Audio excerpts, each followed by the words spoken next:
Hey, what's up, everyone? Yo, welcome back to the episode. Welcome back to the show, I should say. Forget episode, because obviously you can't be back to an episode because it didn't happen already. I guess so. I don't know. Anyway, welcome back. And first and foremost, I just want to say thank you to everyone supporting last week's episode and the last few. The numbers have been really good. Support has been really strong. I appreciate that a lot. Today we have a really great guest, man. He's a great director. It's my man Claude. He's a great director. He's done a few films. He's been on a few places, man. We're going to get into that today. I quickly want to say to everyone, man, be safe. You know, it's holiday season. Things are crazy, I know. But, you know, before you think about gifts and before you think about all the other stuff that's going on, family and everything, just think about, just appreciating the moments that you have with your family. You know, we're all worried about paying for gifts and having money for holiday parties and going to do this and going to do that. But don't lose yourself and forget about what the holiday season's about, man. You know, it's about your family and your friends and stuff like that. You know, I just wanted to give that quick message out there because I've been seeing a lot of people just spending, man. You know, what's more important than just giving gifts and everything else is the time that you spend with your family and just sitting there talking and sharing that time. You know, trust me, if you have grandparents or older relatives, they value that time that you spend with them more than they value anything else that you can ever give them because they've already experienced in life. But the time that they spend with their grandchildren and, you know, mom and dad, even if they get to spend time with their children, is really important to them. So I just want to deliver that quick message to you that it's really important that, you know, you spend time with your family and things of that nature this holiday season. So just want to give that. But otherwise, we really got a great guest, man. He's going to be talking about a lot. He's got a lot to say. And on top of that, he just got a really interesting story, man, and a great interview, I thought. Now, it's going to be a little loud because we were in a Panera Bread, but we got through it. It was pretty good. Other than that, man, I want to say thank you to everybody again. And you guys enjoy the show, all right? Peace. Yo, what's going on, everybody, man? Welcome back to the Brian Johnson Show. We are here today, and I'm with my man Claude Martin. And this is his name in the streets is Quaz. Is how do you say it again exactly? QWIZ Flicks. QWIZ Flicks. Yeah. Yes. Now, this brother, I've known you for a while. Let's put it mildly. This is the way I've known this brother for a long time. Same here. And this man he's consistently who he is. This man is, I've seen him making moves. I've seen him stay consistent. I've seen him overcome. You know what I mean? All from a distance. You know what I mean? And one thing I respect about him is you never know, but somehow, some way, this man is always doing business and always making something happen. And I respect that. And I wanted to have him on a podcast. He was on the original list.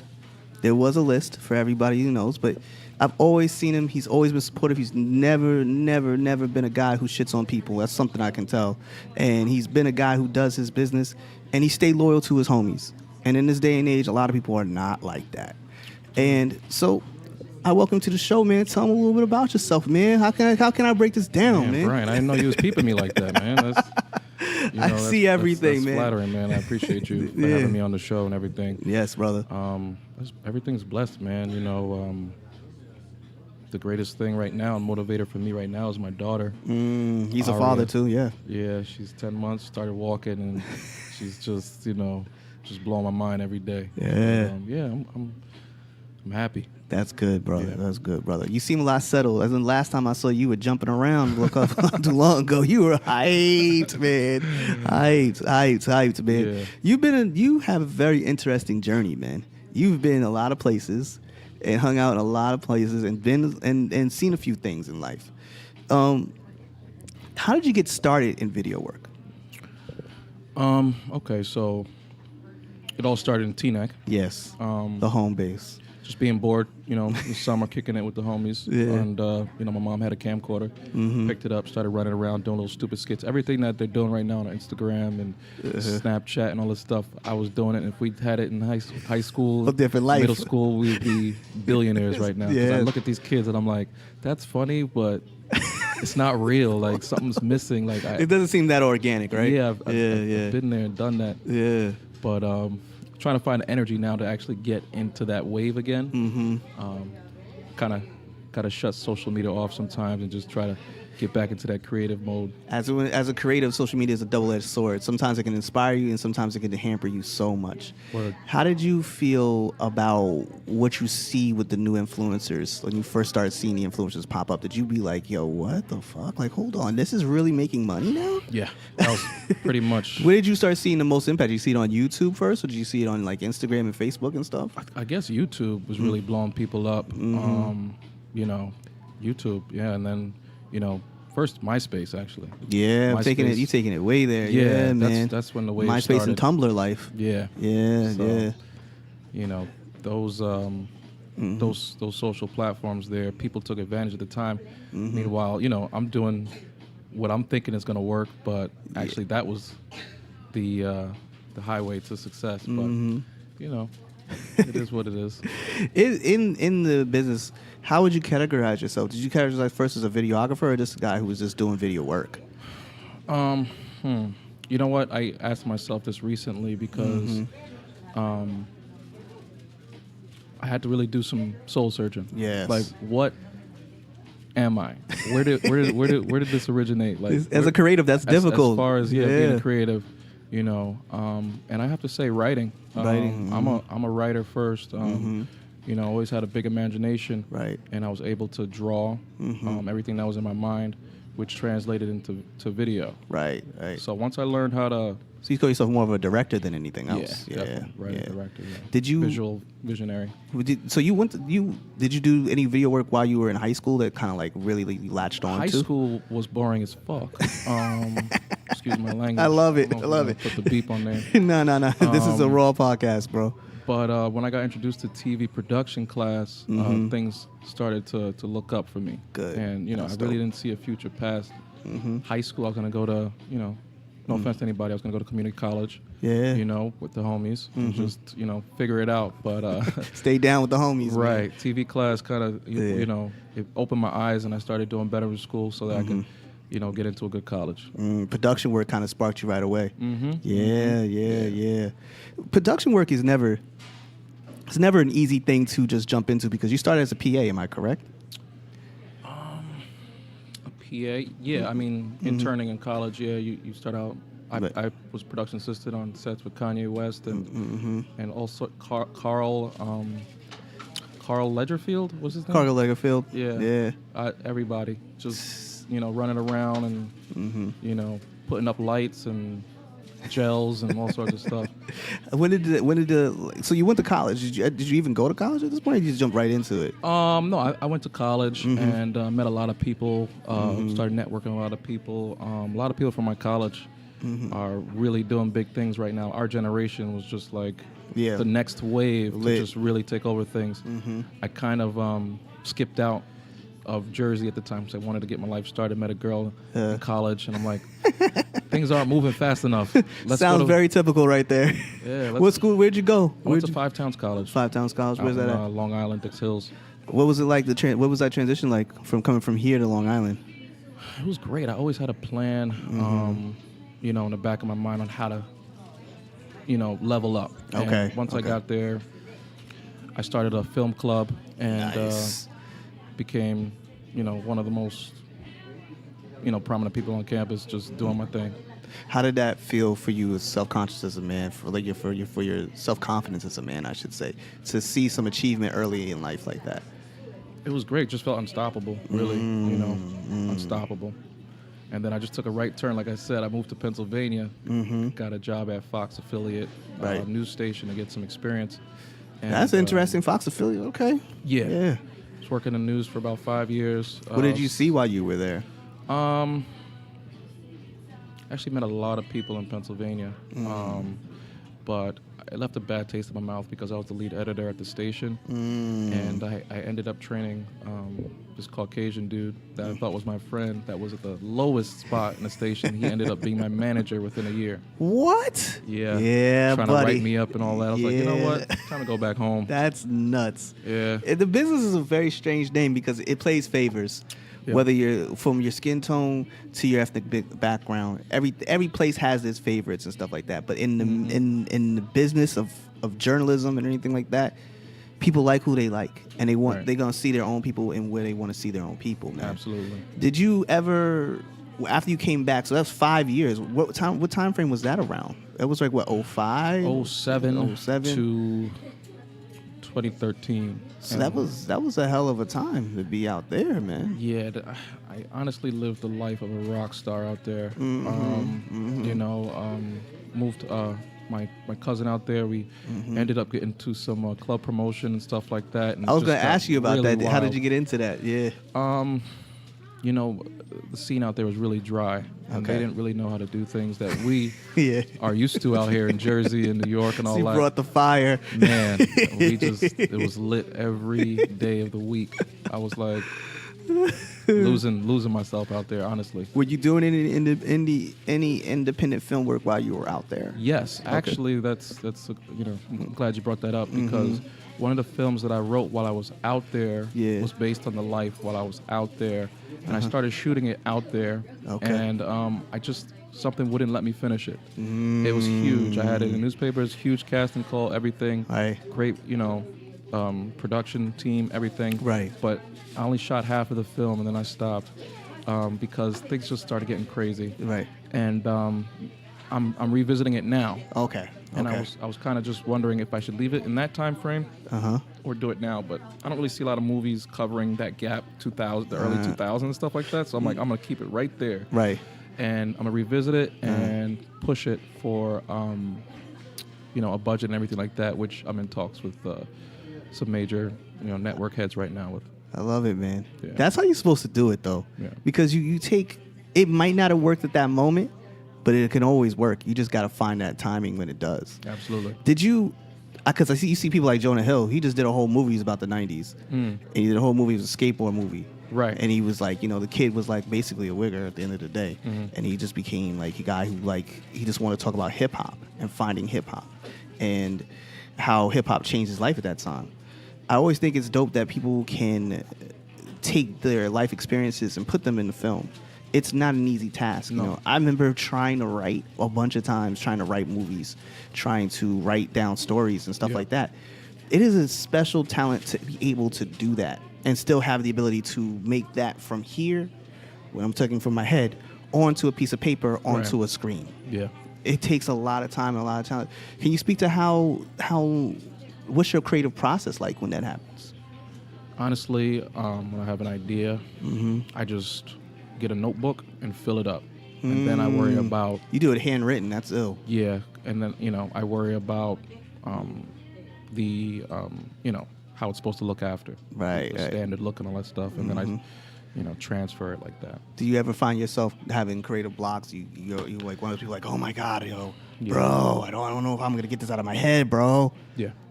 All the time. That's like, it just sets me back and, causes a lot of procrastination. Are you a person who wants to go and chief, take some time out and chief, or are you a type of person who wants to go have solitude when you're in a creative space?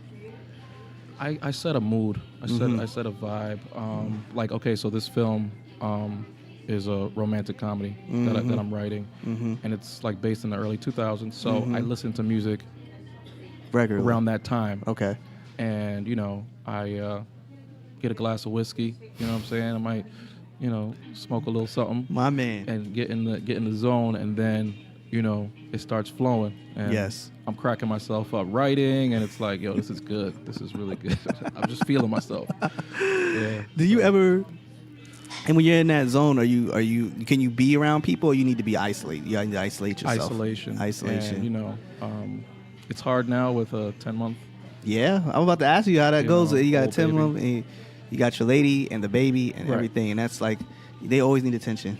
They always need attention from you, and it's never easy. I don't have any kids, but I understand having a woman around. Sometimes I'll call out and not tell her that I did, and just sit home and write. You know?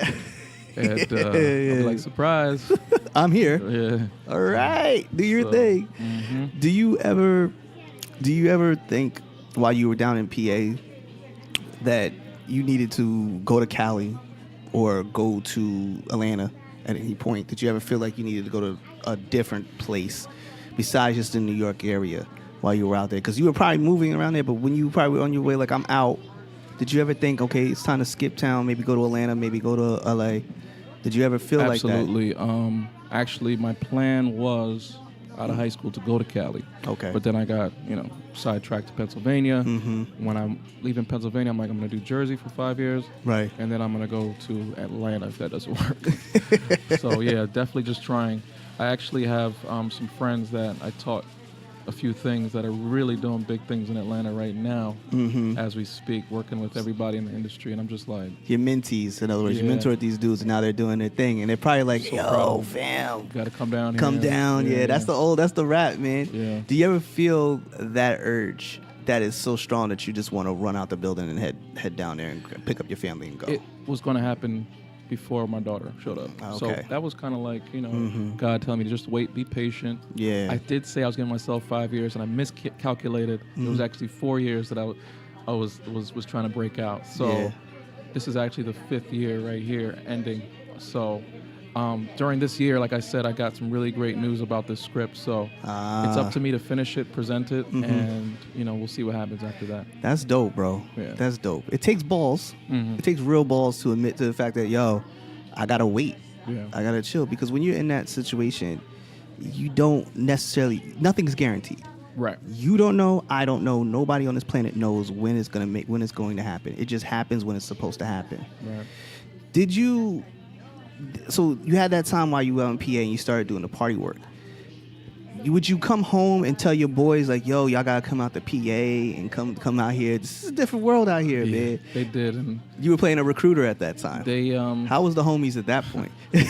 When they came out, they had a great time, put it like that, and they saw what we were doing out there, and they were in disbelief, like, we just ran everything. That's good. We even started managing artists. Nice. And we actually made it to a record label signing. What was the record company now? We backtracking at a whole bunch of things. Like, I ain't thought about this shit in years. Yeah, man. But they were actually dudes from the streets, so they got caught up, and that kind of was the end of that. Life. Yeah. The life. How did you avoid that life? I think that happened for a reason, because I probably wouldn't be here right now if I didn't. Because you started in the party scene, that party scene in that area. Once you get into that party scene, it kind of pulls you into that nightlife, and that nightlife can get a little crazy. Yeah. How did you find yourself balancing that nightlife stuff, and also trying to, because you were working at that point for the Fox affiliate, right? Yeah. And you're working that, and you're doing your independent thing. How did you juggle that? Because that's a hell of a zone. I had a lot of energy. I was ready for anything. Like I said, I felt unstoppable. Anywhere I go, I could make it happen. I felt chest all the way out. Yeah. I did it in high school. In high school, I was on the public access channel. Doing little stuff with Dre. Yeah. And we would go to the mall, and people would see us like, oh, those guys from TV. You know what I'm saying? And early fame is a mother. and after I felt that little high right there, I just took it and ran. I did the same thing in college. Got on TV out in New York. People saw, the movies that we would put out, and it just felt good. I just felt unstoppable, like I was on my way. Right. And I felt like if I didn't leave, like, it, I would be probably at a different point right now out here, because all that energy that I had in Pennsylvania, not that I used it up, but it was really You were using it a lot. Do you ever think that you could have been in that creative? Could you think you could have been that creative in this environment, New York, New Jersey environment? Oh yeah, like I said, I went to school. A lot of people that had that same energy as me, and we were running, and I just kind of like bounced on them. Yeah. And you did bounce. Yeah, that's right. How did you feel? Did people pull back on you and say, "Yo, why did you leave? You should have been here"? They didn't say that, but when I came back, I felt that. That vibe. Okay. Like, what's up, man? Why are you here, bro? I'm trying to pick up where we left off, but they ain't trying to hear that shit right off the bat at all. Because people feel like sometimes creatives get very attached, and they want you to be there, and if you're not there, they feel like you abandoned them. Exactly. Did you Did you ever come across that in your own path that you felt like somebody who you were working close with kind of abandoned you on a level?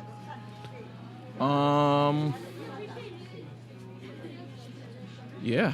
I mean, when I first came back, I wanted to work on this film called Devil's Triangle. Okay. Which I had a really good script for and everything. Right. And, everything was going great, man. We had an awesome casting call and casted the full thing out. Everything was going well. Yeah. And, the dude that I was going to be working with, he had all the equipment and everything. I just had, the vision. Mm-hmm. And we were moving. Right. And then the first day of shooting, he didn't show up. Oh. And I haven't heard from him. I didn't hear from him at all for I don't know. That sucks, man. For a couple years after that. Couple years? And didn't even mention the fact that he just didn't show up or anything.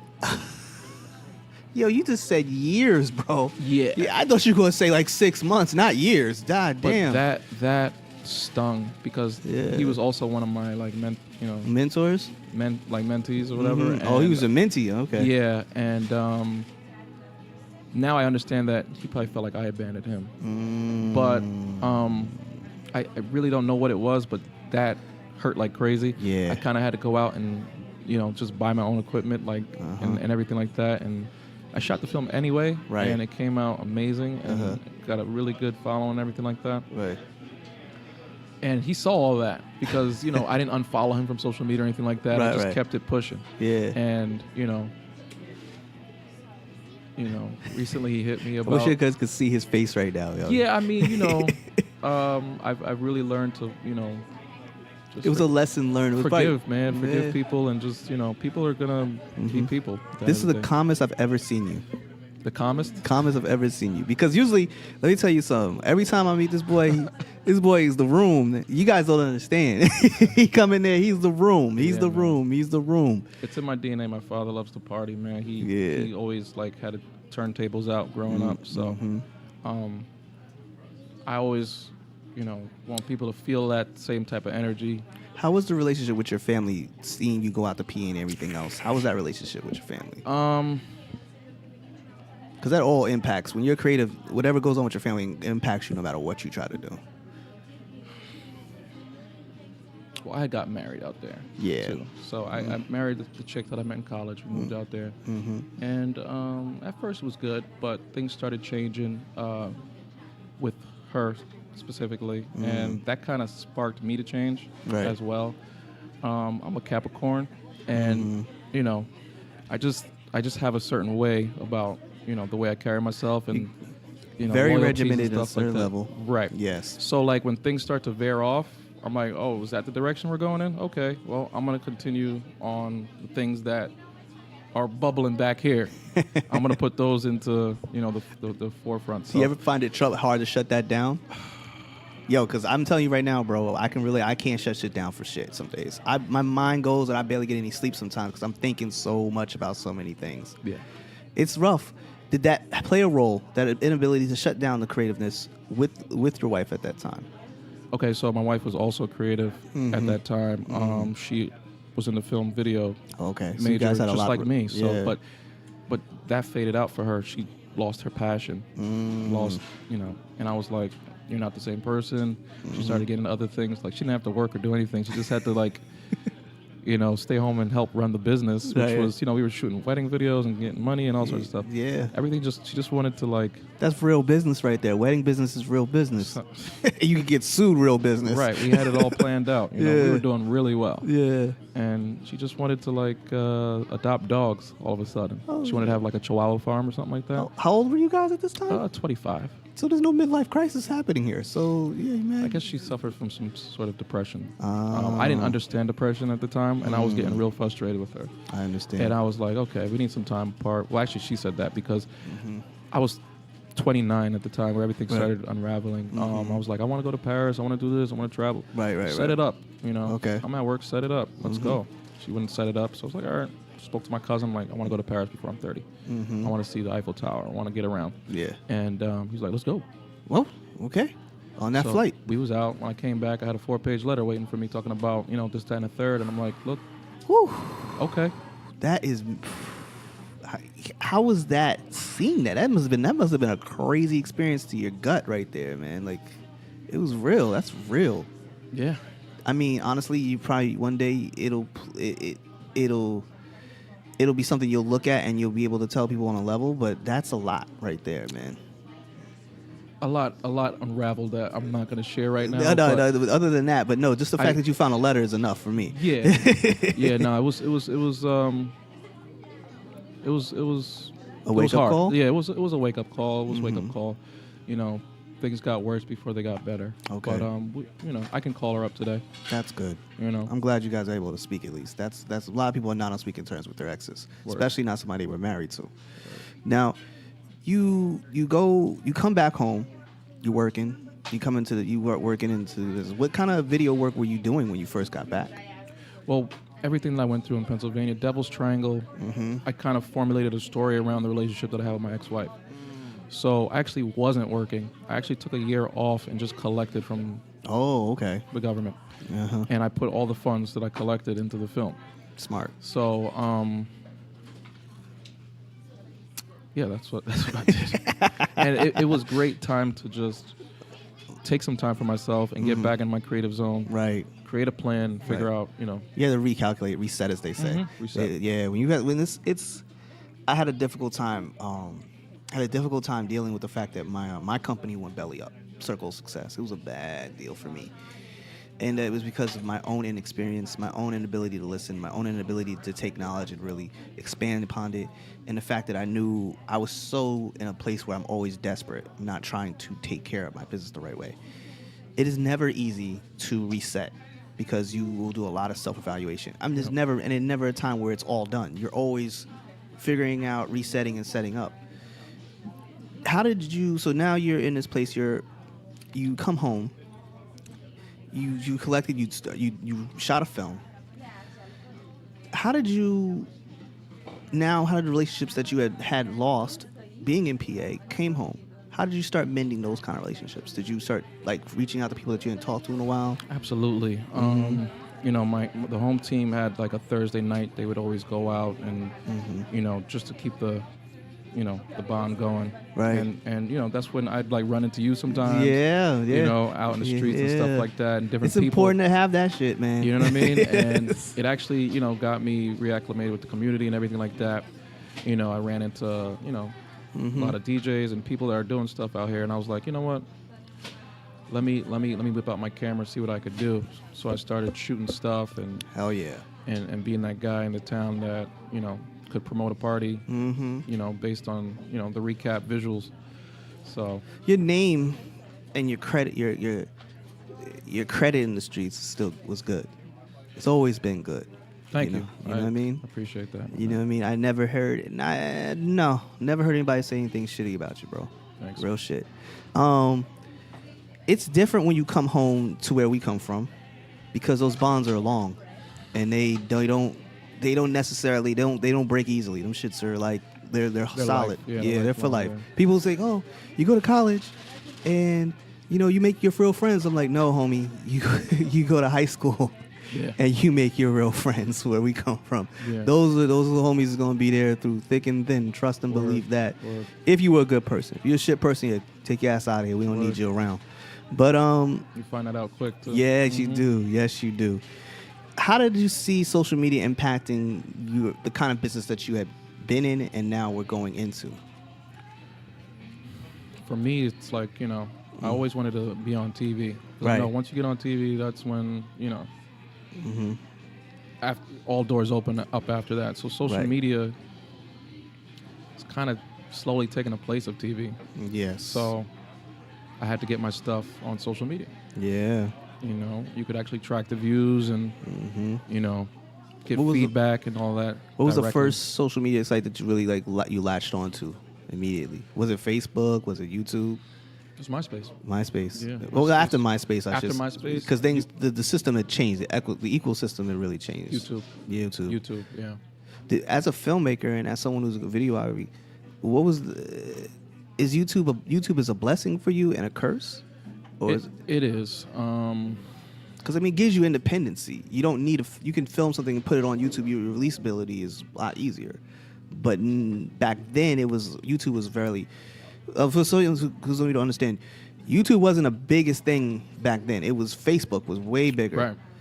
YouTube has now become a thing now, but back then it was different, wasn't it for you guys? It was different. It was different, but still, it was something that I could display my work.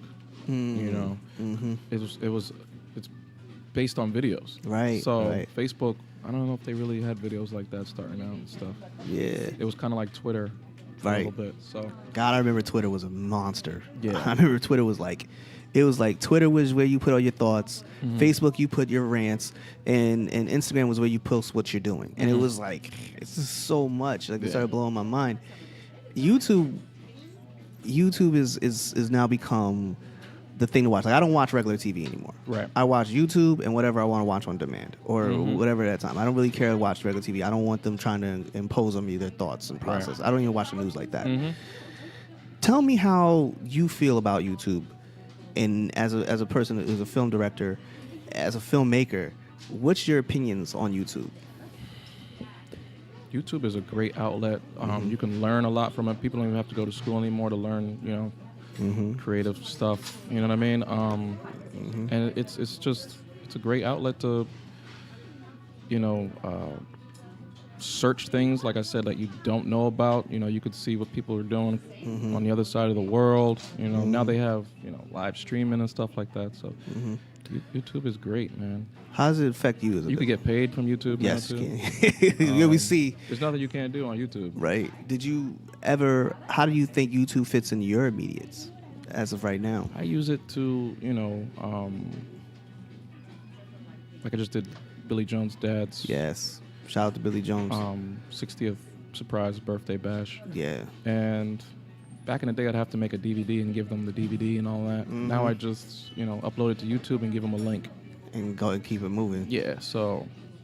Have you ever started really thought about going on and just building a channel, like a channel all about what you do and everything else? That's the thing. I have a channel. I haven't really cracked the code on how to become viral. When I was doing a Fetty Wap concert, that's probably had the most views of anything that I did. That's when he was in his prime. So I really haven't cracked the code on how to create content that'll pick up a lot of views. And I know in the back of my mind, I know what to do, which is what these kids are doing nowadays, running around and being silly and stuff like that. But I just have not. I did one silly video with my brother-in-law, Tariq Lowe. I was playing one of the Migos, and he was being interviewed by the guy from Vice. Oh, wow. Dr. The Therapist. Yes. And we got a lot of good feedback from that. That was fun to do. It's just, and I got a lot of calls and a lot of inboxes like, Claude, that's you. That's what you do. Like, we need to see more of that. I'm like, how did you feel about that here? Did you feel about it in your gut? How did you feel about it in your gut? I felt it in my gut, man. I got calls from people that I went to, college with, like they, the Facebook. Like, I'm like, who the hell is this? Will? What is Will doing calling me right now? He's like, yo, keep doing that. I'm like, see, that's okay. That's love right there. That's what I'm talking about right there, man. Yeah. So when you look at stuff like that and you look at the ecosystem of videography and how it's changed so much, how do you feel about the equipment? How do you feel about the landscape of it all as of right now? How do you feel about that? It's crazy because I have a little brother. Right. He's way bigger than me. But he got into video. He was a DJ, like my father and everything. But he got into video, and he took it he has all this equipment that I don't have. Like he stays up with the times with all the equipment. Like he's got drones and all sorts of stuff. And I'm just like, drones is crazy to me, man. When did this happen, bro? Like that, you have to watch Casey Neistat to keep up, bro. I'm telling you. You know what I'm saying? I'm like, yo, I didn't know I had that influence because he's so quiet. He doesn't really say anything. Only recently he called me. He was like, bro, you are the GOAT. You're the GOAT, man. I'm like, wow. Your brother just kicked you in the butt and told you the truth, man, nigga. Like, what's up? And we don't really we haven't been talking like that because he was a DJ, right? Well, he is a DJ. Yeah. And I made a video for one of my DJ friends from college. And he was like, how come you never did that for me? And then he just went off ranting. And I was like, you know what, bro? He's your little brother, right? Back in the day, What's I would the age curse you difference? out. What's the age difference? He's like 30 now. Yeah. Like 6 years difference. Yeah. But that's how it goes. As closer you guys are, the more they're going to be like, you didn't do that for me. Right. So we didn't talk for a while. And then like recently he called me. We were on the phone for like 2 hours and some change. And, you know, he was like, yo, you are the GOAT. I'm like, where did this come from? Like, this is how you feel? Yeah. You know, it made me feel really good. And to see that he's picking up, you know, everything, because he was around when I was running around with the cameras and stuff too. Right. So to see him pick up where I left off is great. And he's just taking it to a whole nother level with all the equipment he has. And now he's an asset to you because now you can use now you and your brother can connect and work together. Absolutely. That's a major thing. Do you ever feel like did you ever feel dated in this business? I know I felt dated. I'm 38 years old, so I sometimes feel like I'm the old man trying to get off my lawn sometimes with these kids and some of the stuff that people are trying to sign artists and stuff like that. I'm like, what? What is this shit? Yeah, you know what? I used to think like that, but then again, I'm like, every day is a blessing, and I see people of all ages doing their thing. Yeah. And yeah. I just, you know, it's a gift and a curse, you know, Big because time. it's like, damn, it's like, I could do that. I know how to do that. Right. Just got to do it. Yes, you gotta go out and just freaking do it. When you get there, it's a whole other thing. Like for me, like I'm like 37 years old learning photography. I'm 38, but I mean, learning it, like, come on, man. You're an old man trying to learn this business. That's just a number, bro. We look the same as high school, except we got some facial hair. That's it. Yeah. You know what I'm saying? Yeah, you ain't lying, bro. So I try to tell people all the time, like, age is really just a number. It's about your commitment to what you want to do. Exactly. And in this business now, how do you feel about people now being fixated on their phones? And that's where they're consuming a lot of media, and you're consuming a lot of your videos on phones. Do you ever consider that in the way that you shoot or the way that you do things? Yeah. Because the phones are getting better. They're getting better. You know, you got to manipulate the video sometime to fit on your phone in a certain format so that, you know, people don't have to turn their phones so that they can see your videos and stuff like that. Instagram is already setting the wave for that with IGTV. The format is like you don't have to turn your phone. You just, you know, keep your phone in your hand the same, you know, like if you're making a phone call or something like that. The videos are like, you know, dimensions are for your phone. Right. It's like a poster or, you know, dimension or something like that. So now, like, I have to think about that when I'm editing. You know what I'm saying? Like, how do I edit phone dimensions? That's crazy. And fit everything in the picture. Do you think it'll be a wave as big as YouTube? What? The IGTV. Yeah. Okay. Simply because of the access, the ability that it's right there, and everyone's already checking all your pictures. Why not check the videos? Because all the stories and stuff like that. Does that change your workflow? I mean, you already talked about how you got to figure out a way to edit it. Does it change your workflow on how you shoot? Like you got to angle the camera a certain way, kind of thing? Absolutely. Yeah. I never even thought about it like that. I guess I was feeling behind times. Like I told you earlier off mic, I was really fixated on me. I'm a photographer first and everything, you know. Yeah. I listen to Jared Polin. He's a guy. He's on YouTube. He's a big dude about cameras and everything. He's like, if you're gonna be a photographer, don't resist video. You don't have to make it a thing, but don't resist it. And I was like, it's not my thing, man. But all right, I got a little skill in it. I'll just do it and I'll learn it. That's how I feel about photography. It's a thing that once you got something committed to, it's like, this is what I perfected. This is what I'll try, but this is what I perfected. Right. Who are some of the directors that have influenced your life? Besides Spike Lee, probably. I'm gonna say, you know, Spielberg, Wachowski brothers. Okay. You know, John Singleton. Nice. Nice. I have a bunch. What was the last film you watched and you were like, damn, this is good. This is really, cinematography-wise, everything here, this is fucking good. That's a good question, man. You know, my mind is oversaturated with videos and movies and stuff like that. I'll throw a couple out there. Black Panther. I liked Black Panther. Okay. I think that's the best black superhero movie. But, you know, I want to say I don't know if I like how it ended. I don't think it had a strong finish. Me neither. I agree with you on that. I think you need a better, stronger ending. But okay, Star Wars. The last few Star Wars. Trash. I like the Star Wars movies. I did not. I came to Star Wars a little late. I wanted to see what all the hype was about. Finally sat down and watched the story. I think Star Wars has a story. Yes. It has. That's what drives it, really. You know, the story is so powerful. You know, it doesn't really matter anything else, the cinematography or anything like that. Doesn't matter as long as you get the cinematography right and you get the story right. Right.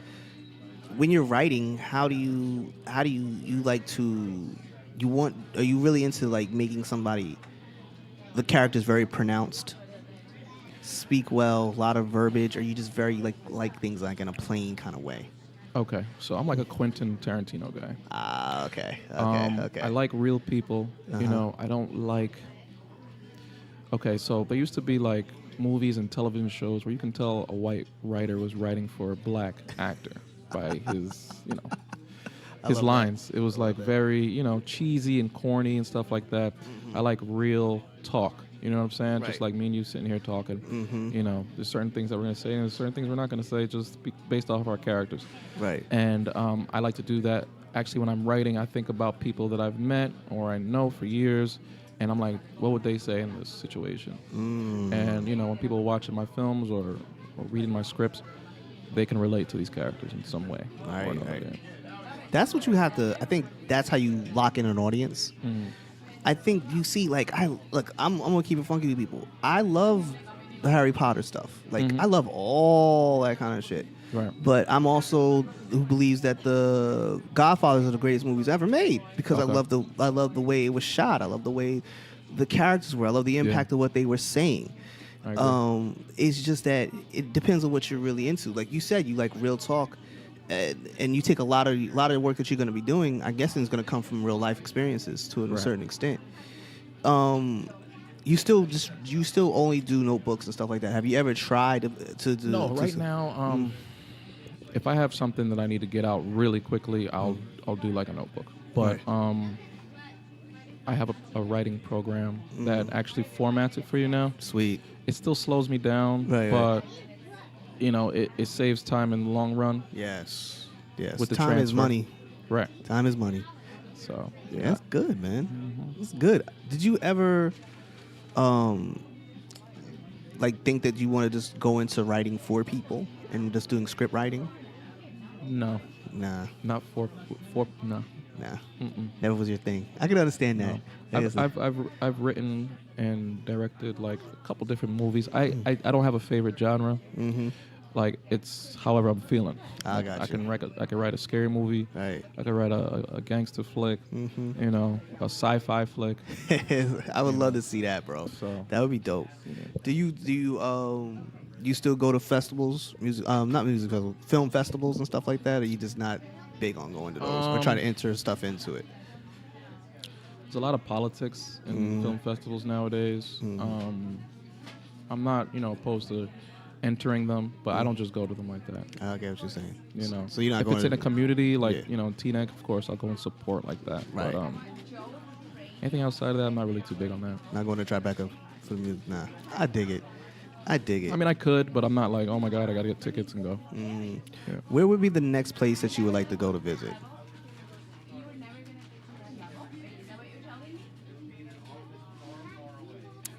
New Orleans. New Orleans? Yeah. I want to go around the time something's popping. I see what you're saying. Yeah. I think you would like New Orleans, man. Yeah. Yeah. I've never been, but from whatever. Vegas you would love. Yeah. Vegas is just an amazing place, man. I've been there a few times, and it's an amazing feeling to go out there. In this business of creativity, you run into people who are super creative but are difficult to deal with. Have you ever been around some people that you're just like, yo, I can't deal with you on any kind of scale. It's too much to deal with. Yeah, my cousin. He's actually shooting a film right now, and I'm the cinematographer on it. And he is... I'm sensing a lot of family stuff going on here. Yeah. He is so annoying, but he's also a mentee, and I'm extremely proud of him because he's came such a long way. Right. He actually, when I was doing my film Devil's Triangle, he committed to the film so much, he like quit his job and everything. Wow. And he also has surpassed me in film equipment and all this stuff, and he's just... Equipment doesn't matter, it's the eye. He just dove in. He has a great eye, you know, and his editing skills are up there. Still rough around the edges, but he's got a fire in him, and I'm happy that it came from me. I love inspiring people and giving them, right, you know, awaken their passion up. Like, you can do this too. You know what I'm saying? But he's annoying as fuck. You know what I'm saying? He's mad annoying. As most relatives are. Most relatives are annoying as hell. But it's so difficult to deal with, man. Man. So I got a couple questions. So you got family and stuff like that, and now you see a lot of your family getting into the business. And this is coming, I'm guessing you sparked most of this stuff. Absolutely. How did your parental units, the parents, your parents, how did they feel about it? They're both, you know, happy. They're ecstatic. You know, they're waiting for the next the next big step for me, basically. Okay. You know what I mean? That's dope. Yeah. I can't believe the guy, like, when you deal with your family and stuff like that, they can be the most annoying people in the world. They can be beyond words. Like, yo, fam, I know I'm related to you, so you can speak to me this way, but if you were another person, drop your ass. But speaking of family and having that challenge of family, you're a new father. How did you meet your lady? How did that come about? Like you said, I'm a wild boy, right? And this is probably the calmest you'll ever see me. Yeah. But I met her on St. Patty's Day. Oh boy. It was a blurry night, but I saw one thing that I wanted, and you know, that's that. There you go, and there you go. I was focused on her, and has she helped settle your life a little bit? Absolutely. Oh man, you used to see the amount hit this man's face is squished up when he said that. He was like, "Absolutely, bro, you have no idea." Yeah, man, she definitely balances me out big time. You know, she's a Capricorn too. Oh, but she's a December Capricorn. Oh, so that counts a little bit. She understands my motivation and my ambition. Yeah. But she's not as like hype as me. She's like, you know, she's chill. Yeah. And so this is yin to your yang, basically. Right. Yeah. Exactly. Yeah. Exactly. So she's like, yo, come here, chill out.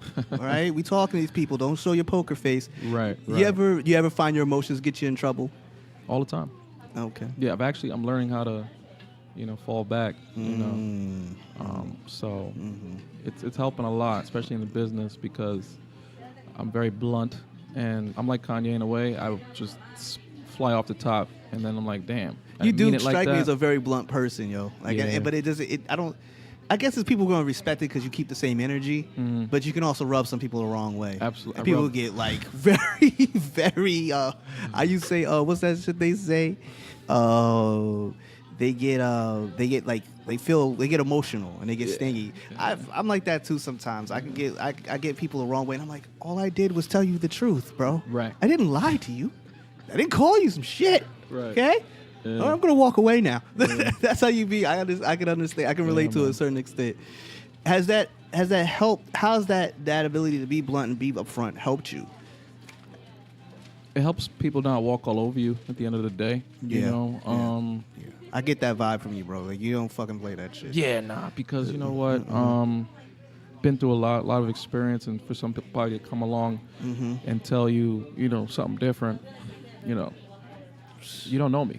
Right. You know what I'm saying? Right. And again, like coming back to the town and working with some people, you know, I don't know what they've been through either, but I still respect them for what they do. You know what I'm saying? So when, you know, you come at me telling me what you think I'm worth or based off of, you know, the last time you saw me, it's going to be a problem. Yeah. You know what I'm saying? At first, you know, I talk nice, and then when that doesn't get across, the floodgates get open. Start barking at people. Yeah, man. What you mean, son? You think I'm worth this? No, fam. This is what I'm worth. Facts. It all comes down to what's your level of what you're willing to take? Because you have a shit jar. Everyone has a shit jar, and how much of that shit jar is gonna get filled up is what you're gonna do before you kick that motherfucker over onto somebody and say, you know what, fuck you, you're cool. That half baked shit is real, man. Did you ever have a time where you were at that half baked moment? And you were live and you were on set kind of situation. You're just like, you know what? I'm done with you motherfuckers. When I go in director mode, I don't like me. It's like, we got to get this done. You guys are clowning. And that's one of the reasons why I stopped the romantic comedy in Pennsylvania. Everybody's like, why? But why? No, we got to do this. I'm like, it's over. Yeah. You know what I'm saying? I'm like that when I'm on shoots. When I'm shooting, I want things done. Yeah. I can be fun and laugh and joke, but let's get this fucking done. Right. I've been on shoots, like I said before, with professionals, and I've seen how it's done. People get chopped down, in those on that level too, in front of everybody. You know what I'm saying? Yeah, and it's happened to me before. Oh, okay. So I know exactly what you're saying. It's not fun. It's not fun. So I mean, I've been fired too. Working on a reality show, actually. I didn't set up, I guess, I didn't replace some batteries or something like that. I was doing audio on Martha Stewart. She had a show, Martha Stewart Apprentice. Okay. And I had this awesome opportunity. I was interning. Wasn't getting paid, but I was interning. I had to switch out the batteries on the mics and stuff like that. Might have missed a few. Came back. They ripped me apart. I didn't come back to set. But going through those experiences, it's like, okay, now you're working with amateurs, and it's like, okay, you talk to them nicely, they don't respect that, and then it's like, okay, director mode, and they're like, whoa. Yeah, they're not. Just a minute ago, you were giving pounds and we were taking shots together. Exactly. That's cool, but this is business. Exactly. You got to do the job. Yep. How did you navigate sending out contracts and stuff like that, doing business on that kind of scale? How was that for you? When I'm employing actors or the paperwork of the business.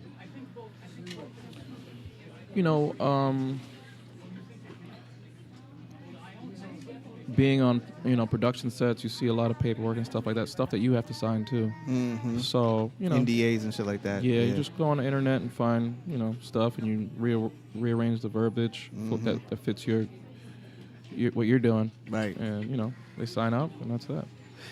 Did you ever think that you would be like, I'm gonna outsource some of this stuff and take care of some of this stuff, because you would just like, I'm just want to create stuff. I don't feel like dealing with taxes. I don't feel like dealing with people and shit like that. No. That's good. No. That's good. I meet a lot of creators who are like, they want to do that, like immediately. I don't know if I'm completely following you. Outsource like how? Like pay somebody else to do the shit. Oh no. Okay. No, I enjoy, especially if I'm working, if you wanted me to come to and shoot one of your podcasts. Yeah. You know what I'm saying? I appreciate that. It might happen very soon. I enjoy, especially doing it for somebody that I know. Yeah.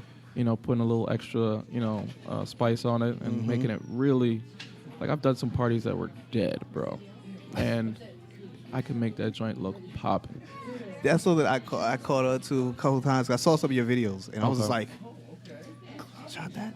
Okay, good. This guy can, because you can really shoot.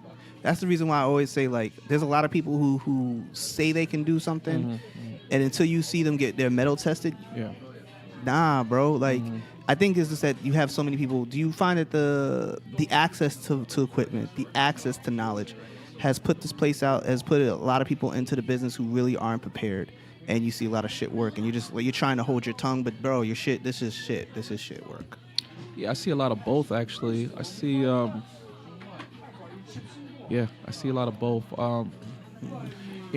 People nowadays, like I said, learn off YouTube, and I had to go to school and pay a lot of money to perfect my craft. Right. And it's I'm not knocking those people or anything like that. I just wish that was around when I was doing it, because I have a gift. You know what I'm saying? It's not something that I have to learn or work on. I just in school taught me the standard way of doing things. You know what I'm saying? How to work in the industry. Right. But as far as telling a story with a camera, stuff like that just comes naturally to me. See how easy you just said that right there? It just comes natural to me. It does. It's I could tell a story. Do you like documentary films a lot? I do. Documentaries are cool. Yeah, man. I watched the documentary. Like some of my favorite like camera work and film work was a lot of Anthony Bourdain, I should say. A lot of the stuff they did on CNN. I saw some of my favorite stuff right there. Especially when he went to southern Italy, and they shot there. It was gorgeous. Just the cinematography, the way it was shot, the coloring, and everything else. What are some of your favorite cameras you ever shot on? We're getting nerdy right now. It's okay. No, it's okay. Honestly, I like the red. The red? Yeah, I like the red. The red is an amazing thing. I was scared as shit when I touched one. Yeah, it's a little intimidating. Yeah, I was like, oh, I don't know what I'm doing exactly. Let me just twist it. Okay. Yeah, it's intimidating, but once you get going, it's you fall in love with it. Yes. How do you feel about Sony? Because they're the new thing. They're the new it thing, man. They just got, because that's the A7 III. It's just, everyone is using it now. I've been to a couple shoots and I've seen that shit out there like that. I like Nikon personally, but that's just, go ahead. Yeah, no. I feel like everybody's around the same level, with the quality. It's just who's behind the camera at this point. Right. You know what I mean? It's about your creative eye more than anything else. Equipment aside, if you got a good creative eye, you can do anything. Quality is right. Today is like, it's what industry people probably wish they had, back in the day. You know what I'm saying? Like film cameras and all the work that you had to do just to get, the film camera going. When I went to school, we were still chopping film up stuff. Right. Yeah, that's real. That's fucking real. So it's such a different time. You know what I mean? I remember shooting videos on the original Sprint phone that flipped up and it had a little camera on it. Yeah. So I totally get what you're saying.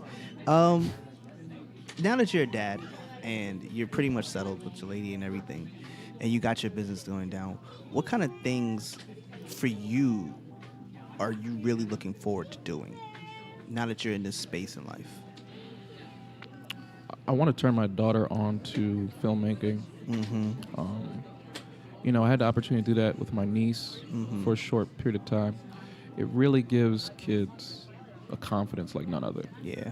My girlfriend's niece, they're making YouTube videos and they got their little phones and everything and they do, and I'm just like, yo, this is crazy. They have this thing called Musical.ly. I didn't know if you ever heard of it. Like, yeah, I've heard of it. It's crazy. Like, I'm like, this is what the new generation's all about. Like, they just want to make videos and they just want to hang out and play music and dance. And I'll just be sitting there like, yeah, why don't you guys don't want to go to the park and play basketball? Like, nope. No. Whatever. He wants to play video games all day. He don't want to go to the park and play ball with the rest of us. I'm like, oh my God. Generationals change. So, and you want to make sure that your daughter is well versed in that life. Yeah, definitely. That's life. Business wise, what do you see coming for yourself now?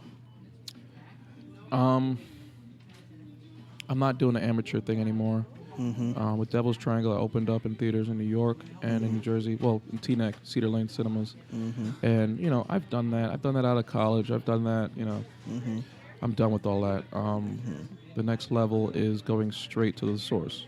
Right. I have a few people that I'm targeting already and that are waiting for this project to be completed. And, I'm shooting for Netflix or, one of those outlets. How do you feel about Netflix? Before we go any further, I love Netflix, man. Netflix gives opportunities to a lot of people that get shut out of the industry. It's the new indie wave. Nice. And they're winning. Yeah, they're winning. Would you ever shoot a comedy special for some of the comedian homies around the way and everything else? Would you ever do that? Absolutely, that'd be dope. Yeah. Like I said, I love working with, the fam.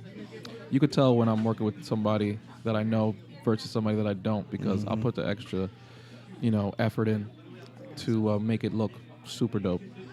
There's some people I definitely need to holler at about that. Who need to do that, but I don't know if they want to do it or what they want to really do. Right. But I That's think important. I think they need to understand that they should do it soon.